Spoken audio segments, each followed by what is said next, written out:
we call our home. We can't change what's been done, but it's still our run. We are one with the world. We can make a brighter tomorrow. Together make a change. It's our life. We can't step back from what we know is right. So let's shine our light.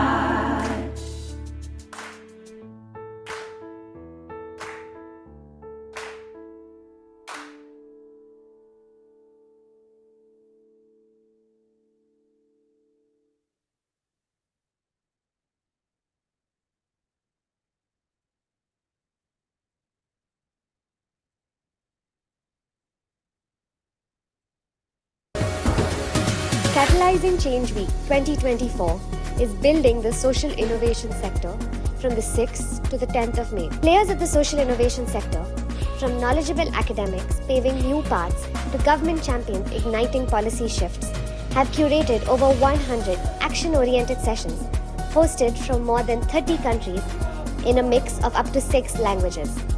The outcomes of these sessions is intended to drive the development of a highly impactful sector.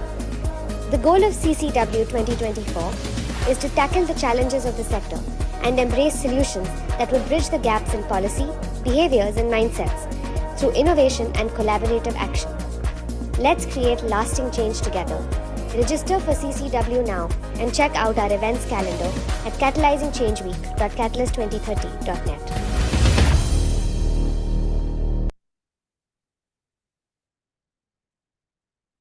Hi, I'm Sanjoy Roy, the co-chair of the Catalyzing Change Week Programming Committee.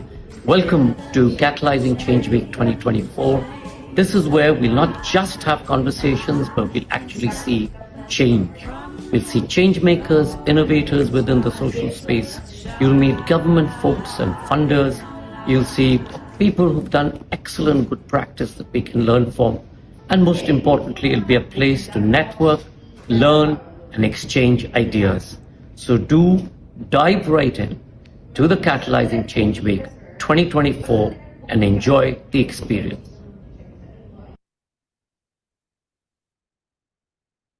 Olá a todos, bem-vindos ao Catalyzing Change Week. Se quiserem dizer no chat quem são, a vossa organização e de onde é que estão a falar, metam no chat. Obrigada, vou passar agora a palavra ao Lucas. Muito obrigada, Inês. Bom dia, pessoal. Que alegria estar aqui com vocês. Já dei bom dia aqui para a nossa banca, mas bom dia para os nossos convidados também, a Nani, Ana Flores, o Pedro, o Valdir, a Aninha, que está aqui assistindo a gente também. É uma alegria estar aqui com vocês hoje. Muito bem-vindos à nossa sessão Cuidar, Educar e Nutrir a Alimentação Escolar Orgânica de Base Comunitária.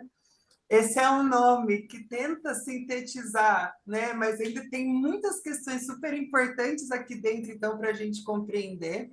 Então, hoje a gente está manifestando o lançamento de uma publicação que se origina de um instrutivo construído em uma dissertação do mestrado do nosso Super Adolfo, que está aqui, que tem como objetivo falar sobre a importância e instrumentalizar a alimentação escolar orgânica de base comunitária, base familiar. Então, em 2015 e 2016, foi promulgada e regulamentada a Lei 16.140 aqui em São Paulo, no município, que fala sobre a obrigatoriedade, né, e uma implantação gradual sobre a alimentação orgânica nas escolas infantis, né, no SEIs, Centro de Educação Infantil, precisa implementar até 2026 uma alimentação 100% orgânica de base familiar, base comunitária aqui no município.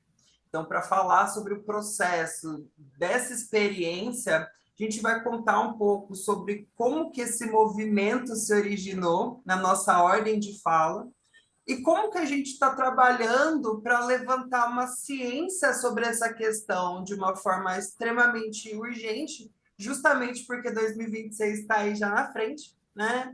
E a gente acredita realmente que o letramento científico, mas que venha de uma questão afetiva, que trabalhe com laços afetivos com as pessoas, é um instrumento muito eficiente para que a gente não precise passar por caminhos difíceis, e sim que a gente conquiste todas essas importâncias que a gente vai ver pelo amor. Então, eu vou receber, né, na nossa ordem de fala, a Ana Flávia Borges Baduê, que é do Instituto Kairos, que é mestre em saúde pública e gestora de projetos pelo Instituto Kairos, que há 23 anos atua com projetos de estímulo à cadeia de produção, comercialização, logística e consumo responsáveis, visando contribuir com as políticas sanas, sistemas alimentares saudáveis e sustentáveis, e articuladora dessas políticas. Também ela é gestora desses projetos em SAN no Instituto e atua como conselheira do Instituto Brasil Orgânico, atual coordenadora da Comissão de Produção Orgânica do Estado de São Paulo e integrante da Comissão de Acompanhamento da Lei de Orgânicos da Alimentação Escolar de São Paulo. Também recebo em sequência a doutora Maria Paula de Albuquerque, que é uma das minhas pessoas favoritas aqui dessa cidade, que me acolheu com o maior amor do mundo, que ela é pediatra nutróloga e vice-coordenadora do Grupo de Pesquisa Nutrição e Pobreza do Instituto de Estudos Avançados da USP. Ela tem um doutorado em Medicina pela Escola Paulista de Medicina, Unifesp, e é gerente-geral clínica do CREM, o Centro de Recuperação e Educação Nutricional, que hoje está muito bem representado, e há 30 anos, agora em 2024, há 31 anos, trabalha com a questão da desnutrição, sendo a subnutrição e obesidade como foco, em um regime de semi-internato com muitas unidades, né, espalhadas aqui em São Paulo, são 2, tem um capítulo, inclusive, na Alagoas, e tem a unidade que é um centro de educação infantil, que é o nosso grande foco hoje. E também recebo o Super Adolfo Pereira de Mendonça, também do CREM, que é formado em nutrição pela Universidade de São Judas Tadeu, com especialização em saúde pública, com ênfase na estratégia de saúde da família, pela Universidade de São Camilo. Como eu falei, né? O Adolfo fez uma pesquisa brilhante, então ele tem um mestrado em nutrição do nascimento à adolescência do Centro Universitário São Camilo e é nutricionista do CREM, facilitador da ensinança da gastronomia na Universidade da Quebrada e é membro do movimento Slow Food, Cultura no Prato São Paulo, representante estadual no Conselho Nacional de Segurança Alimentar e Nutricional, CONSEA, e o Adolfo foi responsável pela dissertação que a gente trabalha como o lindo objeto de pesquisa que a gente precisa que 3.000 escolas aqui no município consigam compreender e executar, justamente pela saúde das crianças, que a gente acredita que não só são o futuro, mas são o hoje, e esse hoje é urgente. Eu vou apresentar aqui minha tela para mostrar essas nossas apresentações. Está todo mundo conseguindo ver? Só me faz uma confirmação com a cabeça. Perfeito. Então, vou fazer a moderação hoje. O nosso intuito é, além de falar sobre esse processo, levantar a urgência dessa pauta, mas também poder trocar informações sobre um livro lindo que está nascendo do nosso trabalho sobre essa conscientização. Então, para trazer um pouco dessa experiência, eu falo que a minha pesquisa ela vai muito no caminho em que o design e a cultura se encontram para trabalhar a Agenda 2030. Então, eu sou o Lucas Melara, sou designer-chefe da LM Companhia. Desde 2013, eu pesquiso a relação do design para o impacto social e em 2017, com a fundação da LM Companhia, que é a minha agência de design, branding e cultura, vem se inserindo no universo cultural de N formas. E nos mais recentes anos, a gente teve muitas experiências com a questão do design e cultura, trabalhando para a saúde especificamente, né? E articulando alguns objetivos específicos da Agenda 2030, como educação de qualidade, né, saúde e bem-estar, mas essencialmente parceria pelos objetivos. Então, a gente vê aqui do lado direito, Velhas Lembranças, Memórias de Vida. Foi a primeira publicação que a gente fez nesse sentido para levantar a ciência do cuidado ao idoso dentro das pautas de desenvolvimento sustentável. Ele comemora os 80 anos da Vila Vicentina de Bauru, a cidade onde eu cresci. E para contar a história dos 80 anos, a gente usa a tecnologia social da memória, que fala sobre a história de eventos, instituições, organizações, mas que elas sejam contadas essencialmente pela história das pessoas que fazem parte de movimentos, fazem parte dessas instituições. Então, ele conta os 80 anos por meio de 17 histórias de vida dos abrigados que estão lá, e ele teve o projeto gráfico com o apoio da Mana Bernardes, que é uma designer e artista carioca que também atua pela sustentabilidade há muito tempo, com muitas empresas, inclusive. E do lado direito, eu falo sobre o Guia Agenda 2030, uma publicação nossa que concorreu ao Jabuti de 2022, porque ele trata, dentro da questão das ciências humanas, como a gente pode observar a agenda como um guia para se trabalhar a extensão universitária, essencialmente. Então, a gente propôs também 17 histórias de projetos que falam sobre o trabalho pela sustentabilidade, e a gente ainda se arriscou, na época, a propor 3 objetivos. É uma publicação feita em parceria com a Unesp e a UNB, bastante fundamentada, mas a gente se arriscou aí, então, a propor o ODS 18 na discussão sobre a territorialização da agenda, que fala sobre a igualdade racial, o 19 para fazer uma provocação à pauta da arte, cultura e comunicação, e o 20 que vai trabalhar os povos originários e comunidades tradicionais. Isso levantou uma discussão com o GT Agenda 2030 no Brasil muito interessante, e que hoje essa relação da cultura como uma ferramenta para a Agenda 2030 se concretizar se torna muito presente, né, nesses palcos. Mostro algumas imagens aqui, então, que trazem para a nossa discussão de hoje o olhar dessas 2 publicações para a pauta da alimentação orgânica no Centro de Educação Infantil. Isso vem um processo bem intenso, né? São áreas muito diferentes da que eu já estava acostumado. Quando a gente vai falar de saúde pública, completamente novo. No campo da nutrição ainda é muito mais novo, né? Mas desde 2020 o CREM faz com que eu me sinta acolhido nessa cidade gigantesca, e eu tenho vivenciado algumas histórias desde essa época que me trazem uma realidade muito concreta sobre uma transformação social possível, né? E não é algo que está sendo desenhado para o futuro.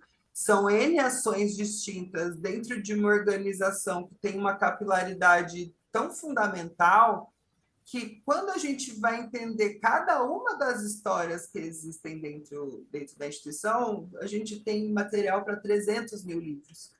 E eu falo especialmente de livro ainda porque o CREM já tem também, né, uma tradição editorial muito bonita. Então, o CREM já tem uma associação com o design, com a comunicação dentro das questões sociais e com editorial muito bacanas. Então, foi num evento similar a esse no ano passado que a gente estava tendo uma pauta de discussão também na linha dessa lei 1640, que fui muito feliz em receber o convite de fazer a editoração, né, da dissertação do Adolfo, em parceria com a Maria Paula também, com o Adolfo, com a orientadora, que o Adolfo também teve da Universidade de São Camilo. E essa história começa com uma cobertura de algumas imagens, mas que se tornou um processo tão bonito e tão feito à mão, que aí eu falo que até as fotografias são reveladas com a luz solar que irradia toda essa conversa, né? Isso aqui é uma cenotipia, que é uma revelação feita com exposição solar direta no papel. Você imprime um acetato negativo, põe em cima do papel, leva ao sol com um químico especial que é natural, e ele tem essa cor azul que vai permear a nossa publicação. Então, com essa fala, eu gostaria que a Ana Flávia falasse um pouco, né, sobre qual é a história que a gente está contando, como ela se origina. Então, Boa tarde já a todos e todas. É um prazer parabenizar o Catalyst aqui por esse grande movimento. É de grandes movimentos que nós estamos precisando mesmo para poder mostrar que é possível e mobilizar o empoderamento das pessoas para fazer as mudanças, né? Então, eu fico muito honrada com esse convite e por estar também nesse grupo maravilhoso, que são parceiros nossos, e que a gente vem construindo e que fica tudo mais fácil, a jornada fica muito mais fácil, né? Então, por favor, pode colocar.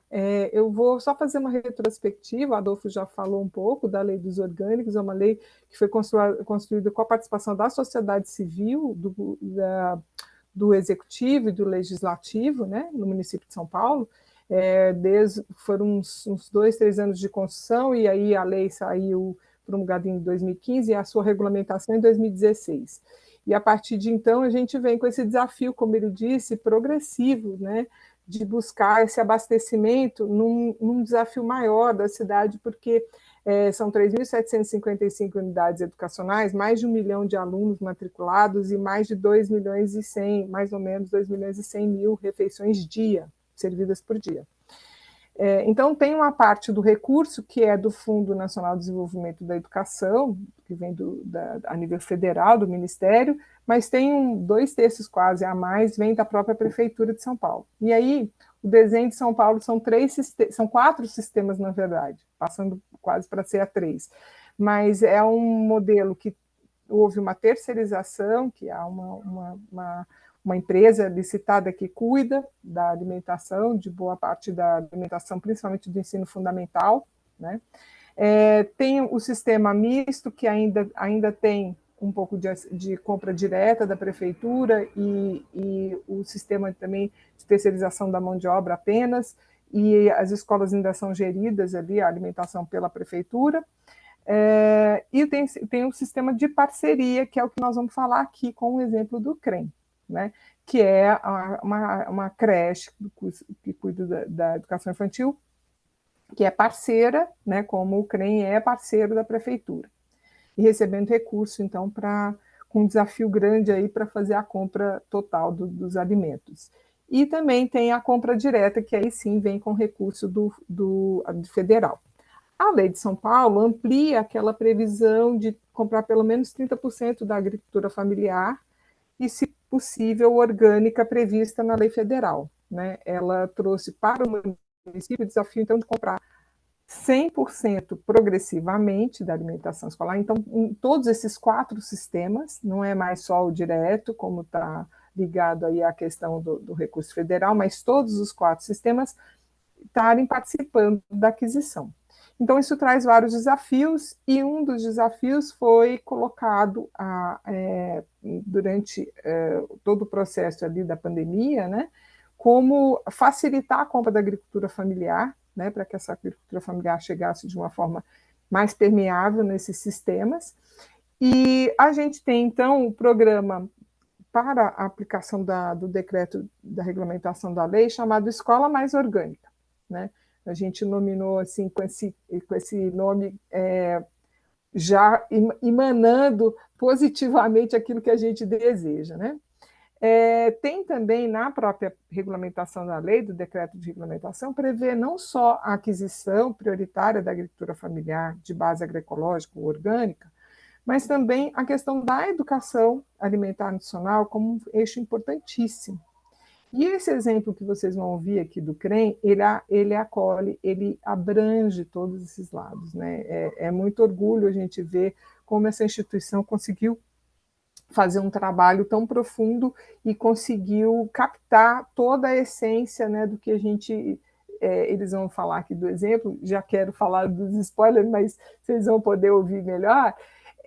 Como eles conseguiram captar a essência do sistema alimentar, quer dizer, prevendo desde a relação com a agricultura familiar, né, ou com a agricultura urbana, que é o exemplo que eles vão trazer aqui também, muito forte, né, agricultura urbana e periurbana, e fazer dessa relação uma relação de aprendizado mútuo E depois a questão da educação muito forte, né, na escola, com os cozinheiros, os educadores, as crianças, a família e tudo mais, e que aí a gente começa a fazer esse trabalho visando como seria a educação alimentar nutricional ideal, né, para implementar uma horta, para além de ser pedagógica, também uma horta que pudesse ser suplementar à alimentação escolar sempre que possível.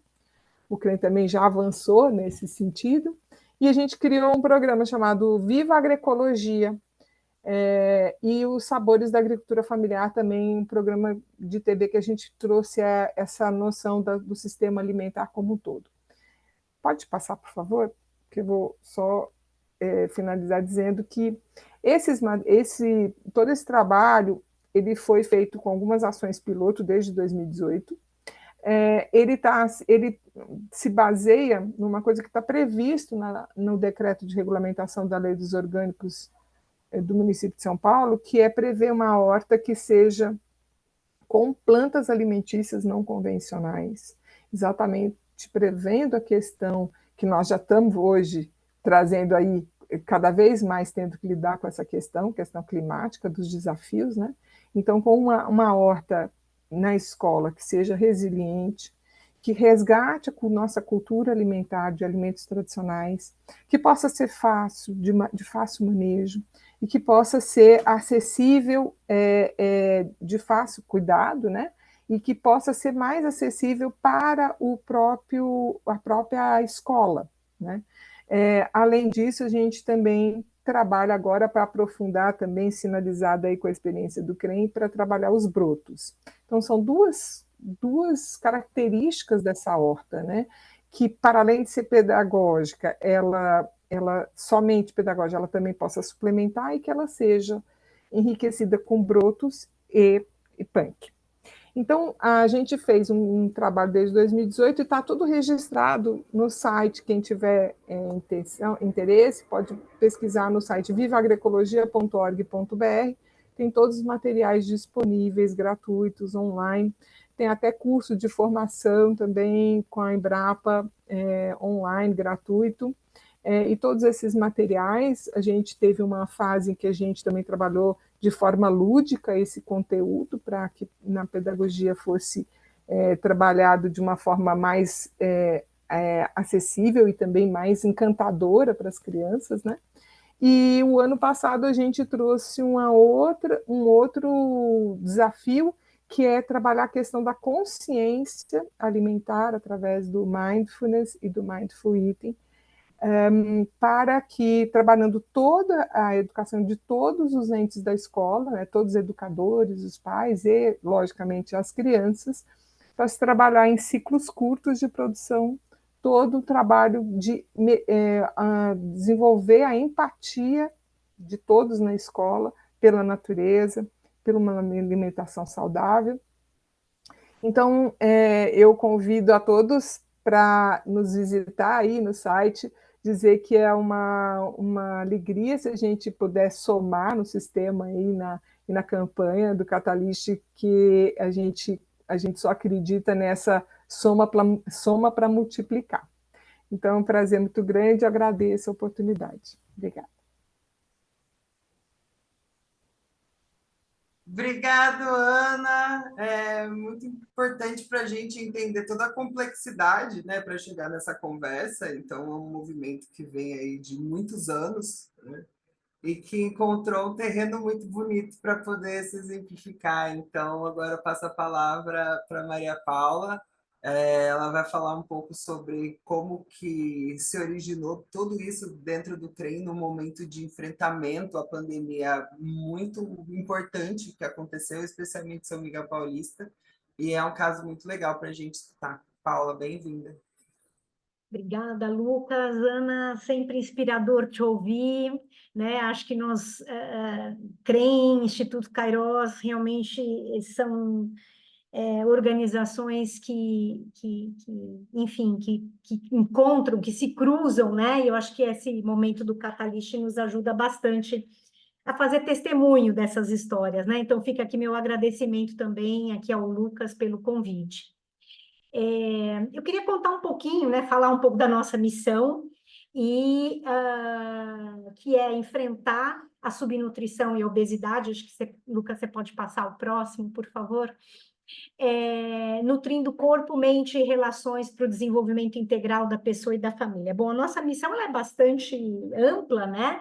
Mas como vocês podem ver, há 30 anos, vai fazer 31, né? Estamos com 31 esse ano, ela leva muito para a questão da nutrição, né? Muito como um aspecto de saúde, como uma agenda de saúde, e que conversa diretamente com o DS2, não é? Que é a erradicação de toda forma de má nutrição. E o nosso ofício é educar, cuidar e nutrir para a vida. O CREM, ele se estrutura e ele se apoia em 3 pilares. Eu acho importante falar isso, porque são pilares que se complementam, e aí a gente pode ver isso no próximo slide, e que se retroalimentam.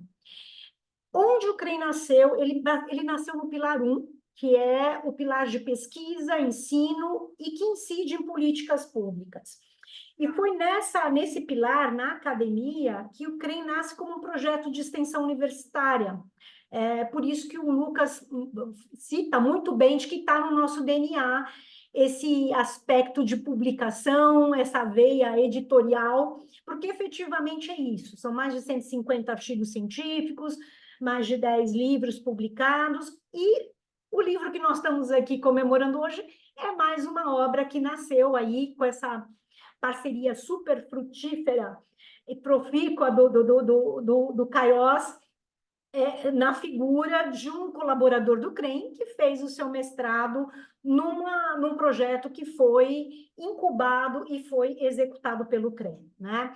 Então, isso é muito recompensador. A gente fica muito feliz de ver essa academia atravessando muros, que é para isso que a academia serve, na verdade, para estar a serviço da comunidade, do território e da realidade. Então, o CREM, ele tem essa atuação no pilar 1, e ele tem esses 2 espaços onde a gente cuida das crianças, que a Aninha comentou que é uma creche. É uma creche, mas tem uma característica muito especial. É uma creche só para crianças que têm má nutrição. Esse é um aspecto muito importante que torna o nosso trabalho mais desafiador. Porque, veja, além de receber as crianças 10 horas por dia, a gente trata essas crianças tanto com excesso de peso como com subnutrição. E aí a gente faz uma coisa que é única. A gente junta num único espaço físico educação e saúde. Isso é bastante inovador e o CREM faz isso há 30 anos, porque o CREM entende que os centros de educação infantil são espaços extremamente potentes para, inclusive, fazer recuperação nutricional, né? Então, veja que tem uma característica muito peculiar do nosso centro de educação infantil. É educação e saúde no mesmo equipamento. E, obviamente, que a gente tem o pilar 3, que é o pilar de capilarizar, multiplicar e inovar essas metodologias para o país e para fora do país também. Estamos aqui, prestes aqui a levar isso para a América do Sul, não é? Essa nossa experiência de centro de educação infantil como espaço de recuperação nutricional. Mas eu queria contar um pouquinho quem é o pai e a mãe do CREM Mais Orgânico, que é no próximo slide. O pai é o Cultivando Horizontes e a mãe é o Experiências que Alimentam, né? São 2 projetos belíssimos e que antecederam ao CREM Mais Orgânico e que, inclusive, eles foram premiados pela OPAS, os 2, como experiências exitosas e inovadoras para tanto o consumo de frutas, legumes e verduras, que é o Cultivando Horizontes, como para a educação alimentar e nutricional. O Experiências que Alimentam ganhou o primeiro lugar em inovação em EAN, né? Que a Aninha falou muito bem aí, né? A nossa experiência de educação alimentar e nutricional. O Cultivando Horizontes, ele surgiu como resposta imediata que o CREM teve a questão da insegurança alimentar que as nossas famílias, as nossas crianças, lembrando que o CREM trabalha com população infanto-juvenil de 0 a 19 anos, eles estiveram expostos, porque à medida de que a gente faz o shutdown, a gente fecha o lockdown, perdão, dos equipamentos de educação, as crianças deixam de ter acesso à política mais importante de segurança alimentar e nutricional no nosso país, que é o PNAE, né? Então, essas crianças, e ao mesmo tempo, os agricultores não tendo como escoar sua produção, a gente entendeu que era um momento de fortalecer essa cadeia curta, e o Instituto Kairos foi fundamental para essa aproximação, né? Então, na figura da Regiane e da Ana Flávia, a gente foi encontrar esses produtores e a gente foi entendendo que era necessário ter uma flexibilidade, ter um olhar para a produção desse agricultor, especialmente para a produção das punks, que são extremamente interessantes do ponto de vista nutricional e cultural, para trazer esse repertório para as nossas crianças assistidas, seja no Centro de Educação Infantil, seja nos nossos ambulatórios. E, por outro lado, a gente foi também entendendo, aqui o Experiências que Alimentam é a nossa grande referência, que era necessário fazer toda uma abordagem de educação alimentar e nutricional para a primeiríssima infância. Então, foi feito um conteúdo bastante expressivo de recursos para que essas crianças que, estando em centros de educação infantil, pudessem, para além dos recursos da alimentação escolar, mas também recebessem educação alimentar e nutricional adequada para o seu momento de desenvolvimento infantil, posso dizer assim, né? E que a formação dos pedagogos, a formação dos profissionais de educação é fundamental para que a gente possa fazer esse link entre comida de verdade, cadeia curta e educação alimentar e nutricional. Então, eu vou passar a palavra agora para o próximo, para o Adolfo, para contar um pouquinho do projeto em si, né, que aconteceu no CREM, que foi fruto de um convite do Kairos, foi um convite institucional, e que a gente ficou muito feliz de aceitar esse convite, mas trazendo aqui para vocês um pouquinho os dois referenciais do projeto, né? O Cultivando, que nos ajudou a entender melhor como chegar, né? Como conversar com esse agricultor, como conhecer a realidade desse agricultor, e, ao mesmo tempo, mergulhar no Experiências que Alimentam 2, que é a nossa referência de EAN dentro dos equipamentos de educação infantil. Então, acho que só para trazer os referenciais teóricos do CREM mais orgânico aqui na nossa instituição. Depois a gente pode conversar mais.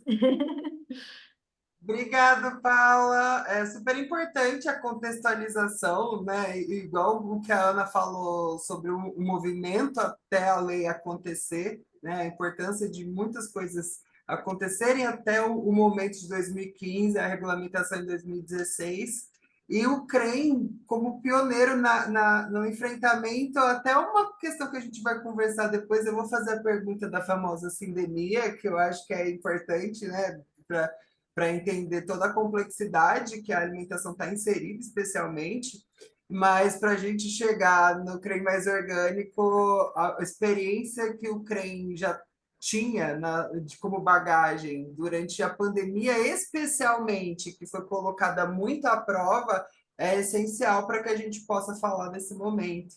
Então, Adolfo, conta para a gente como foi o convite do desafio e como foi assumi-lo. Bem-vindo.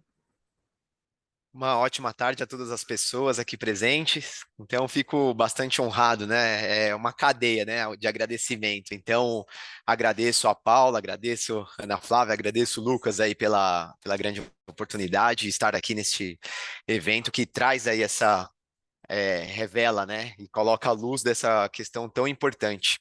Então, o CREM mais orgânico nasceu aí desse convite da Ana Flávia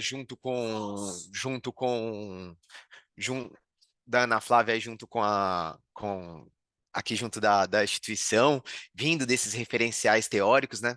E aí ele veio estreitar laços que o CREM já realizava, mas veio aí causar amalgamar, né, essa junção toda, como a gente pode ver no próximo slide.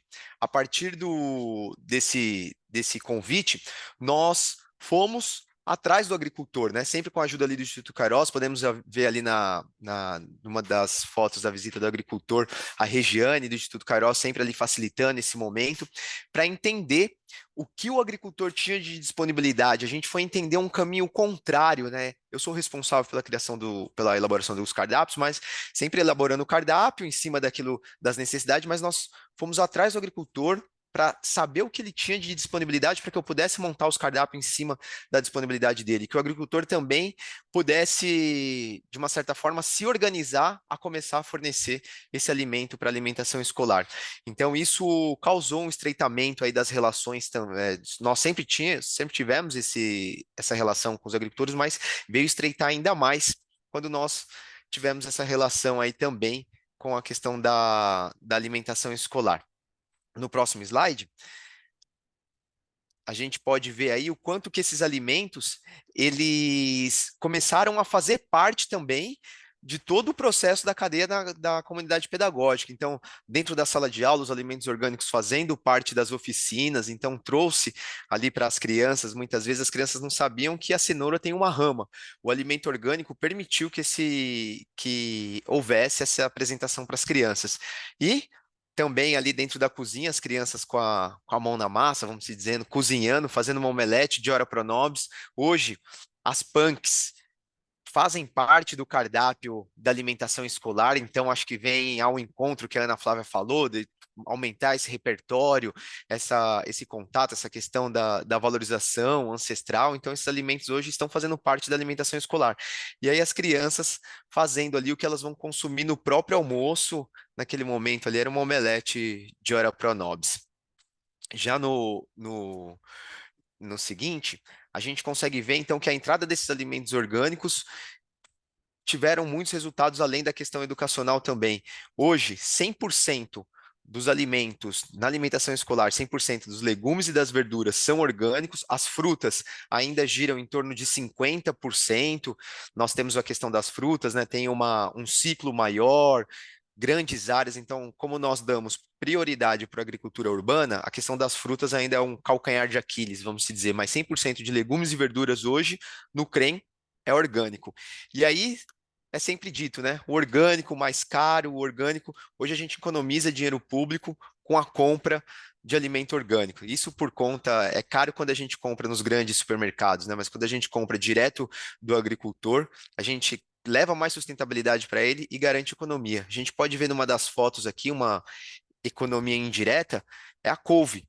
A gente muitas vezes tem algumas questões, a falta de alunos, uma semana mais chuvosa, que a gente se programou dentro de um cardápio, então o alimento ele acaba sobrando, ficando para que a gente possa usar depois.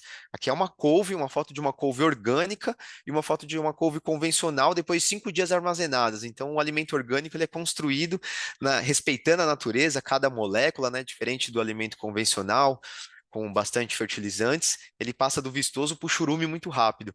O alimento orgânico ele tem ele mantém essa preservação. Outro ponto que a gente pode ver seguinte também, um resultado também que a gente pode se dizer indireto, é esse estímulo à cadeia curta na produção e no consumo. Então, esse apoio que tem aos agricultores esse estímulo à cadeia curta. A gente pode ver nas fotos que semanalmente isso acontece, elas entregam de bicicleta, entregam com a caixa na cabeça ou entregam de carrinho de mão. As mulheres do GAU, a gente tem esse privilégio, a poucas quadras daqui, ter essa agricultura urbana, são uma das nossas fornecedoras, então semanalmente a gente recebe verduras aí das mulheres do GAU nesse estímulo.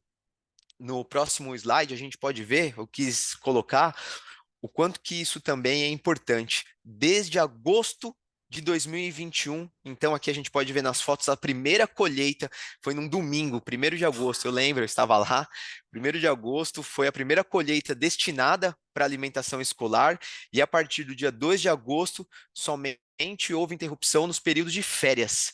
Então, claramente por conta das crianças não estarem aqui, então a alimentação escolar é paralisada no mês de julho, ali final de dezembro e janeiro, exceto esses meses de férias, desde então, todas as semanas são entregues alimento da agricultura urbana, familiar, orgânico, para alimentação escolar, então isso também reverbera aí na sustentabilidade para o agricultor.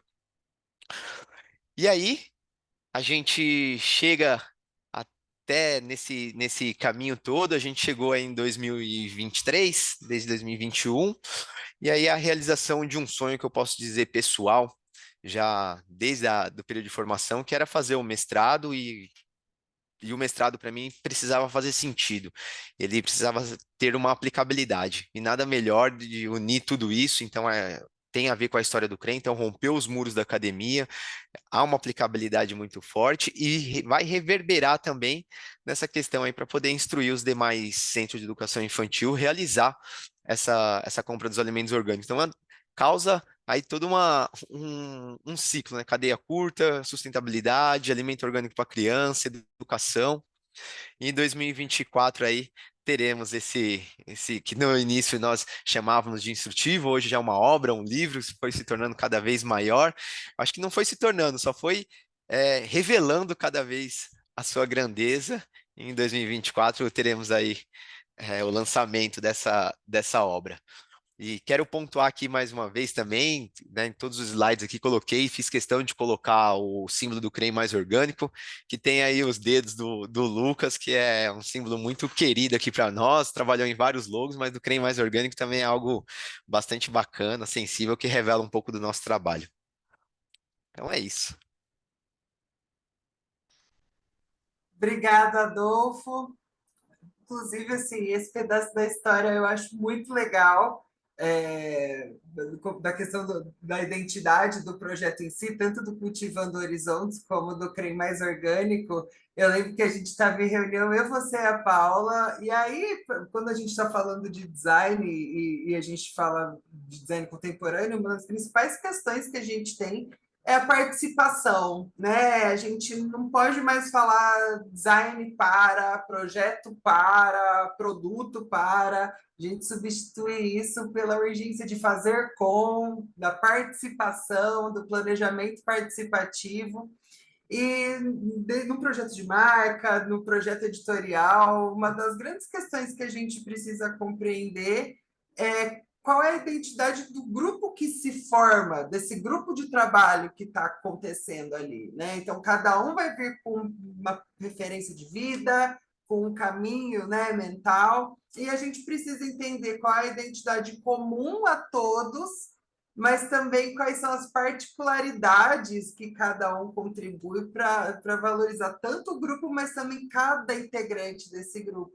E aí eu lembro que eu fiz uma pergunta assim: por que você está trabalhando com nutrição no CREM e você não você estava Bernardo também, né? E por que vocês não estão na Faria Lima? Tudo bem, tá, mas por que vocês estão fazendo isso nesse momento? E aí foi quando surgiu a história da beterraba, né? Falando, meu, você olha para uma beterraba orgânica, ela não é aquela coisa boluda do mercado, que é toda igual, uma igual a outra, cada uma, né, surge de um jeito. Então, que essa foi a grande referência. As histórias que a gente contém enquanto grupo são o grande condutor para que os resultados aconteçam. Então, tudo que a gente tem visto aqui com relação ao projeto e ao instrutivo em si, ele tem uma força muito grande, porque ele conta com muitas pessoas trabalhando, né? São muitas mãos para isso aqui acontecer, mas ao mesmo tempo são muitas histórias que, se a gente for observar mesmo, meu, são histórias infinitas. Então é uma alegria. E aqui a gente já tem, inclusive, uma chamada, né? A Ana perguntou, acho que essa é legal para todos nós respondermos um pouquinho, tá? Então, como que a Escola Mais Orgânica contribui com o desenvolvimento territorial de São Paulo? Ana Flávia, está presente? Quer começar? Sim. Então, obrigada, Ana Flores, pela oportunidade, a ótima pergunta. Então, a questão da Lei dos Orgânicos, né, de 2015, 2016, ela trouxe um novo panorama para a cidade, principalmente em 2016, um plano diretor da cidade de São Paulo reconheceu a sua área rural, né? E com isso, quase 28%, mais ou menos, né, de área rural. E foi se desvelando a quantidade de agricultores que tem nessa cidade, agricultores urbanos e tal, e juntando a própria lei dos orgânicos, a necessidade de compra local, né? São Paulo se candidatou e foi premiado com um prêmio, né, pela e um programa chamado Ligue os Pontos, né? E o que acontece? Esse prêmio e esse projeto acabou virando a base de uma construção de uma política municipal de agroecologia e desenvolvimento sustentável, né? Que hoje o decreto dela saiu, acho que o ano passado, se não me engano, e virou uma portaria agora de implementação dessa política muito importante. Então, há uma política da Prefeitura de São Paulo para poder estimular a agricultura urbana de base agroecológica. A questão de estimular o protocolo de transição, a certificação e tudo mais. Então, existe uma terra agroecológica, né, assistência técnica agroecológica na cidade de São Paulo. E mais de 1.000 pontos que foram mapeados, né, de agricultura na cidade, incluindo hortas escolares também, né? O que é bacana é o reconhecimento da horta escolar como ponto de agricultura da cidade, né? Então, tudo isso foi sendo construída a partir desses excelentes exemplos que o CREM traz aqui, né, da figura dos super parceiros Adolfo e Maria Paula e toda a equipe, que conseguiram mostrar e demonstrar para a gestão pública que isso é possível, né? Então é preciso esses ousados e corajosos aí que abrem as portas para que a gente possa mostrar para os gestores que é possível, sim. Então, eu acho que há também uma coisa bem importante em São Paulo, que são a participação dos conselhos, tá, gente? A gente tem vários conselhos: Conselho de Alimentação Escolar, Conselho de Segurança Alimentar Nacional, Conselho de Desenvolvimento Rural Sustentável, Conselho... a gente tem a própria comissão, né, que acompanha a lei dos orgânicos na alimentação escolar, que é uma comissão de uma lei construída com 4 secretarias, quer dizer, intersecretarial. Então, tudo isso faz com que a gente tenha a necessidade de começar a fazer a interação entre as políticas. Então, tem várias secretarias, 4 secretarias hoje, que têm uma atuação na área de agricultura e na questão territorial forte, né? Desde o programa do PAVES, né, dos Ambientes Verdes Saudáveis, né, da Secretaria de Saúde. A gente tem a própria UMAPaz. São Paulo tem uma Universidade Municipal de Paz. É lindo isso, né? De meio ambiente e de paz. De cultura de paz, desculpa. Então, com uma forte atuação, com uma escola de agroecologia de Parelheiros. Então, são várias ações que hoje podem se complementar e que fortalecem essa ação, né? Existe programa que o Adolfo nem teve condição de falar, mas já vou falar rapidinho, que é o Mães Guardiãs, né? Que o CREM potencializou esse trabalho lindamente. Então, é bolsa para as mães que podem ajudar nas hortas, né? Então, isso é um programa bem bacana. Enfim, tudo isso vai sendo costurado numa cidade, uma mega cidade, que é quase um estado, né? Mas a gente vem trabalhando com a parceria da sociedade civil organizada, dos conselhos, dos entes públicos que estão entendendo a urgência e a necessidade, né? Enfim, uma construção com o legislativo também, que participou da construção dessa lei inédita. Enfim, então é isso. Obrigada.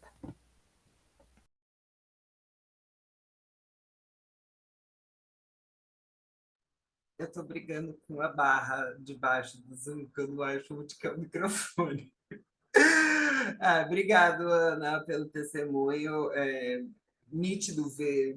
Acho que agora eles vão falar um pouquinho também, tanto Paula como Adolfo, mas como que quando a gente tem um movimento que se inicia, vários outros começam a se articular junto. Então, o que eu vejo acontecer, especialmente na Vila Jacuí, que tem ido mais, é um ecossistema de transformação social com várias entidades fazendo trabalhos gigantescos, né?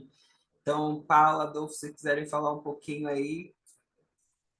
Acho que o Paula caiu. Adolfo, Ó, manda ver. sim, a influência nisso tudo na escola mais orgânica foi a água que eu bebi, que nós bebemos aqui do CREM.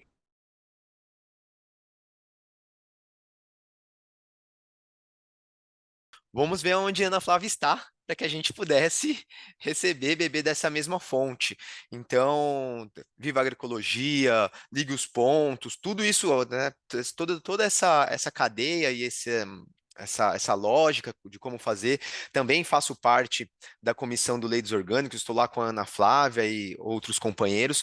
Então, serviu como base. Então, é a base, né? O CREM, ele não teve um ineditismo de fazer algo que não existia. Não, a gente potencializou, a gente foi para, né, concretizou algumas frentes, mas a gente foi beber muito dessa fonte que é da escola mais orgânica. E como que você vê? Eu li teu currículo, meu filho, você faz 300 coisas em 300 instituições simultaneamente. Como que você vê essa relação entre o CREM acontecendo, aí do lado você tem Mulheres do Gal, aí você tem Unidiversidade da Quebrada. Como que essas organizações começam a se relacionar e transformar o território de alguma forma? Essa pergunta é bastante interessante, porque vem na minha cabeça, Lucas, tudo o que acontece. Então, a gente tem aqui dentro do CREM, né, o Vestindo o Chapéu do CREM, tem a horta, e aí, vestindo o chapéu da Unidiversidade, tem um banco comunitário que visa estimular os agricultores locais com o comércio local. Então, sim, um movimento circular, né? Muito se fala hoje desse movimento circular e cada vez mais curto. Então, a gente tenta, eu vejo uma crescente de uns anos para cá, esses movimentos, e o quanto que ninguém consegue evoluir se concebendo sozinho. Então, essa parte onde todo mundo está junto, se junta, aqui dentro o nome já diz, né, muitas vezes, comunidade, tem isso muito forte, né, e não é uma comunidade carente, é uma comunidade potente, assim como tantas outras, a gente se une dessa forma e vai soldando esses laços para esse desenvolvimento. Então, essa questão dessa economia circular, fazer com que haja uma sustentabilidade interna que essa riqueza circule cada vez mais aqui dentro, acho que acredito que é um gancho de desenvolvimento bastante promissor.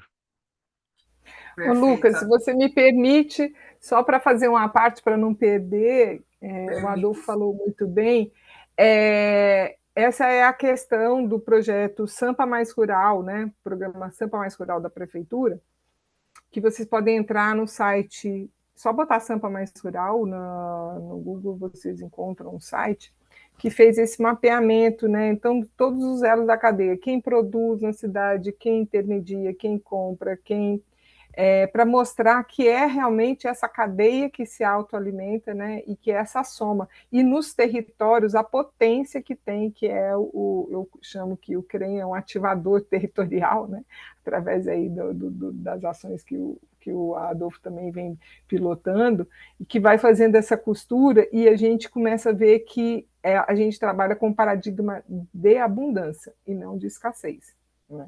E nesse paradigma, a gente não pode ficar desanimado nunca, porque quando a gente olha para uma horta de punk resiliente, que apesar de todas as intempéries, ela produz alimento saudável, que você pode, né, ter uma potência de alimentar com pequenas áreas, né, contribuir na suplementação da alimentação escolar. Os brotos, nem vamos comentar aqui do broto, né, Adolfo? A gente faz um evento só para os brotos.